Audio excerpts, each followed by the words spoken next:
천하를 다스리는 최고 권력자가 초가집에서 살았다면 믿으시겠습니까?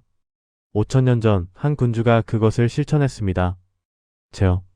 오늘 이 이야기를 끝까지 들으시면 왜 그가 2000년 넘게 성군의 대명사로 불리는지 알게 되실 겁니다. 사기 오제본기에서 요 임금에 대한 기록은 특별합니다. 사마천이 가장 많은 지면을 할애했거든요. 그만큼 중요한 인물이라는 뜻이죠. 요의 이름은 방훈입니다. 성은 이기호는 토당씨예요. 제국 고신씨의 아들이죠. 어머니는 경도라고 합니다. 요는 형제들 중에서도 특별했습니다. 어려서부터 인자하고 총명했어요. 사람을 대하는 태도가 온화했죠. 존경받기보다 먼저 남을 존경했습니다. 장성하면서 그의 덕은 더욱 빛났습니다. 겸손하면서도 품위가 있었어요. 말은 적었지만 무게가 있었죠. 사람들이 자연스럽게 그를 따르게 됐습니다. 제국이 세상을 떠나자 처음에는 요의 형 지가 제위를 이어받았습니다. 하지만 지는 통치자로서 자질이 부족했어요. 백성을 제대로 돌보지 못했죠. 제후들이 모였습니다. 지를 패하고 다른 사람을 추대하자는 의견이 나왔어요. 그때 모든 눈이 요에게 향했습니다. 잠깐, 여기서 중요한 선택의 순간입니다. 요는 처음에 사양했습니다. 형이 아직 살아있는데 자신이 제위에 오를 수 없다고요. 하지만 제후들의 간청이 계속됐죠. 천하는 한 사람의 것이 아니라 만백성의 것이라는 논리였습니다. 가장 어질고 능력 있는 사람이 다스려야 한다는 거였어요. 결국 요가 천자의 자리에 올랐습니다.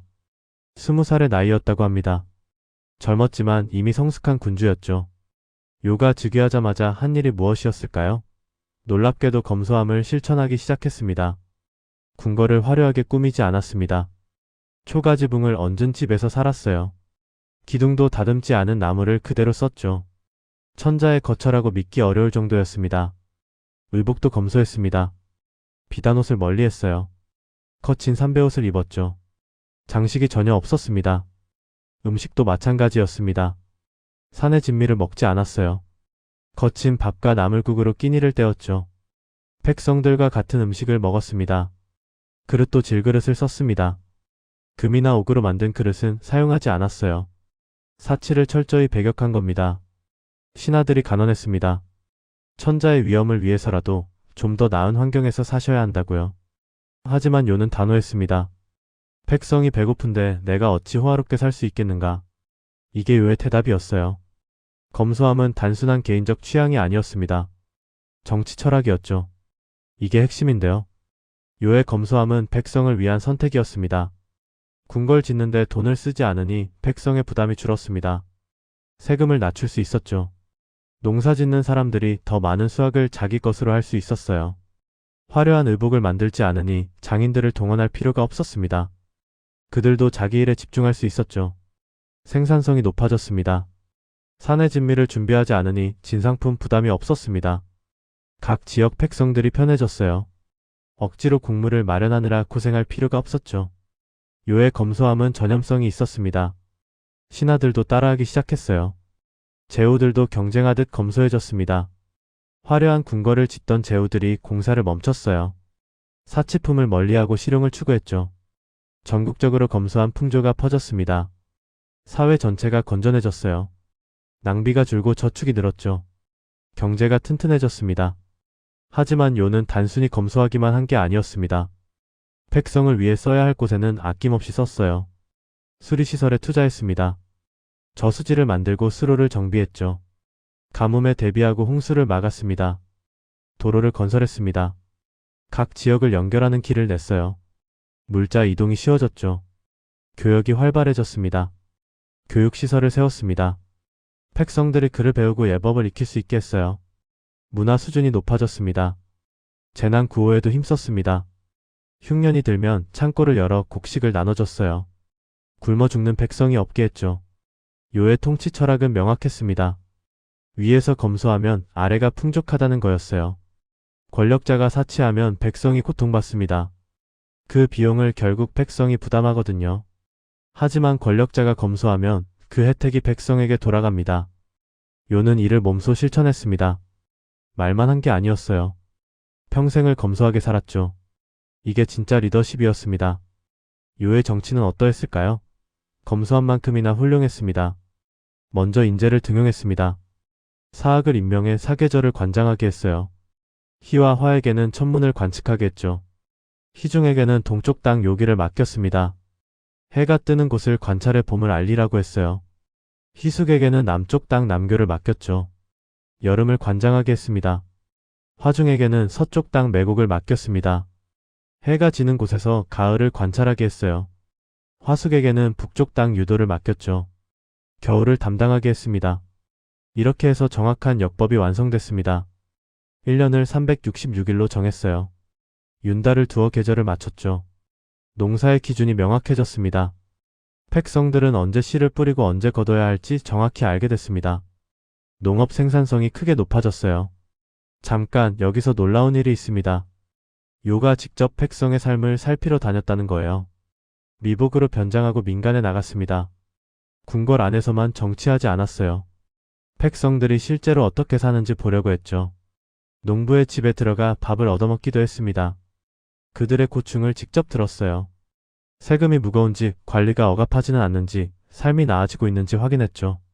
시장에 가서 물가를 살폈습니다. 백성들이 물건을 사는데 어려움이 없는지 봤어요. 상인들이 부당하게 이익을 취하지는 않는지 감시했죠. 이런 요의 행보는 신하들을 긴장시켰습니다. 백성을 괴롭히면 요가 직접 알게 될 테니까요. 자연스럽게 관리들이 청렴해졌습니다. 요는 형벌을 신중하게 사용했습니다. 함부로 벌하지 않았어요. 오형, 즉 5가지 형벌이 있었습니다. 묵형, 의형, 비형, 궁형, 대벽이었죠. 하지만 가능한 한 쓰지 않으려 했어요. 대신 교화를 먼저 했습니다. 잘못을 깨닫게 해주려 했죠. 기회를 줬어요. 정말 악질적인 경우에만 형벌을 적용했습니다. 상벌도 공정했습니다. 공로가 있으면 신분 구하를 막론하고 상을 줬어요. 잘못이 있으면 친척이라도 벌했죠. 요에게는 아들이 10명이나 있었습니다. 단주가 장남이었어요. 하지만 단주는 통치자의 자질이 없었죠. 신하들이 요에게 물었습니다. 누구에게 천하를 물려주실 겁니까? 당연히 아들일 거라고 생각했어요. 하지만 요의 대답은 달랐습니다. 내 아들은 안 된다. 어리석고 완고해서 천하를 맡길 수 없다. 이게 요의 솔직한 답변이었어요. 자식이라고 봐주지 않았습니다. 그렇다면 누구에게 물려줄 것인가? 요는 천하에서 가장 어진 사람을 찾으라고 했습니다. 신하들이 수소문했습니다. 그리고 한 사람을 찾아냈죠. 순이라는 이름의 농부였습니다. 순은 신분이 낮았습니다. 귀족도 아니었어요. 그저 평범한 백성이었죠. 하지만 효성이 지극했고 덕이 높았습니다. 요는 순을 불러 시험했습니다. 먼저 2딸을 시집 보냈어요. 순이 어떻게 가정을 꾸리는지 봤죠. 순은 2부인을 공평하게 대했습니다. 다음에는 정치를 맡겼습니다. 작은 일부터 시작했어요. 순은 모든 일을 훌륭하게 처리했죠. 백성들이 그를 따랐습니다. 3년 동안 시험했습니다. 순은 모든 시험을 통과했어요. 요는 확신했죠. 순이야말로 천하를 맡길 만한 사람이라고. 이게 바로 선양입니다. 혈연이 아닌 덕으로 후계자를 정한 거예요. 요의 이런 결정은 역사적으로 엄청난 의미가 있습니다. 천하는 공공의 것이라는 개념을 확립한 거거든요. 신하들은 처음에 놀랐습니다. 하지만 곧 이해했어요. 요의 평소 행실을 보면 충분히 그럴 만했죠. 검소하게 살며 백성을 위했던 사람 아닙니까? 백성들도 환영했습니다. 순의 덕망을 이미 알고 있었거든요. 능력 있는 사람이 천자가 되는 게 당연하다고 생각했죠. 요는 순에게 정사를 맡기고 물러났습니다. 하지만 완전히 은퇴한 건 아니었어요. 뒤에서 조언하고 도왔죠. 요의 재위 기간은 98년이었다고 합니다. 거의 100년을 천자로 있었던 거예요. 그 긴 세월 동안 어떻게 통치했을까요? 일관되게 검소하고 근면했습니다. 처음에 마음을 끝까지 유지했어요. 권력에 취하지 않았죠. 백성을 사랑하는 마음도 변하지 않았습니다. 나이가 들어서도 민간을 돌아다녔어요. 백성의 고충을 들었죠. 신하들을 신뢰하고 존중했습니다. 일을 맡기되 간섭하지 않았어요. 대신 결과에 대해서는 책임을 물었죠. 공정하고 투명했습니다. 사사로운 감정으로 판단하지 않았어요. 오직 옳고 그름만을 기준으로 삼았습니다. 요 시대의 백성들의 삶은 어땠을까요? 태평했습니다. 전쟁이 없었어요. 백성들은 평화롭게 농사를 지었죠. 먹을 것이 풍족했습니다. 질서가 잡혔습니다. 법이 공정하게 집행됐어요. 억울한 일이 줄었죠. 안심하고 살 수 있었습니다. 희망이 있었습니다. 노력하면 더 나은 삶을 살 수 있다는 믿음이요. 신분이 낮아도 능력이 있으면 인정받을 수 있었거든요. 거리에는 노래가 넘쳤다고 합니다. 백성들이 흥겹게 노래하며 일했다는 거예요. 행복한 사회였죠. 유명한 노래가 있습니다. 격양가라고 해요. 해가 뜨면 일하고 해가 지면 쉰다. 우물을 파서 물을 마시고 밭을 갈아 밥을 먹는다. 임금의 힘이 나와 무슨 상관이 있으랴. 이게 무슨 뜻일까요? 임금을 무시하는 노래일까요? 아닙니다. 임금이 간섭하지 않아도 잘 살 수 있다는 의미예요. 백성들이 자유롭게 살아간다는 뜻이죠. 이게 바로 무의치, 다스리되 다스리지 않는 것처럼 하는 최고의 정치였습니다. 요는 백성들이 자신의 존재를 의식하지 않고 살기를 원했습니다. 통치자가 백성의 삶에 깊숙이 개입하지 않는 게 좋다고 봤죠. 필요한 제도는 만들되 백성의 자유는 최대한 보장했습니다. 세금은 가볍게, 규제는 최소한으로. 이게 왜 원칙이었어요? 자, 정리해드리겠습니다.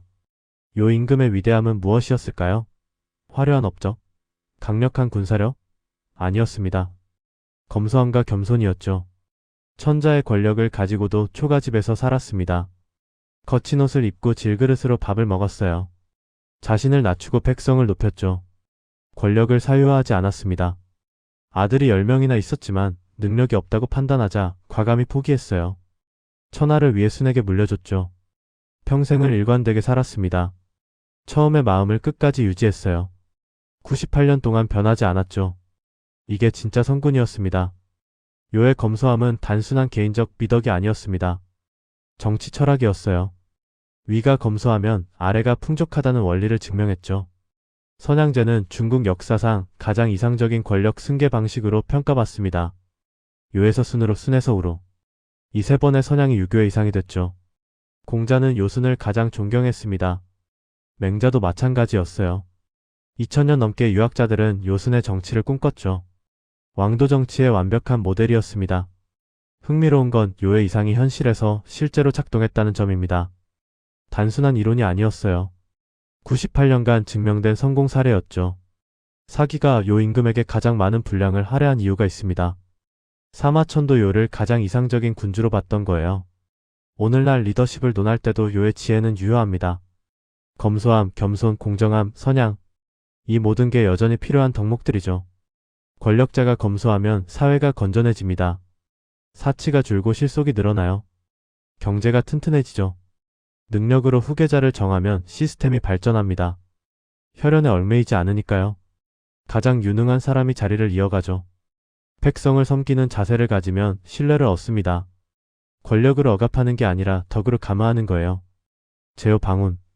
초가집에서 살며 백성을 사랑한 천자. 자식보다 천하를 먼저 생각한 성군. 98년을 일관되게 검소하고 근면하게 산 군주.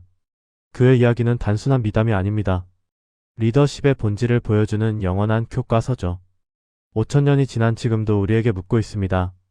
진정한 권력자란 무엇인가?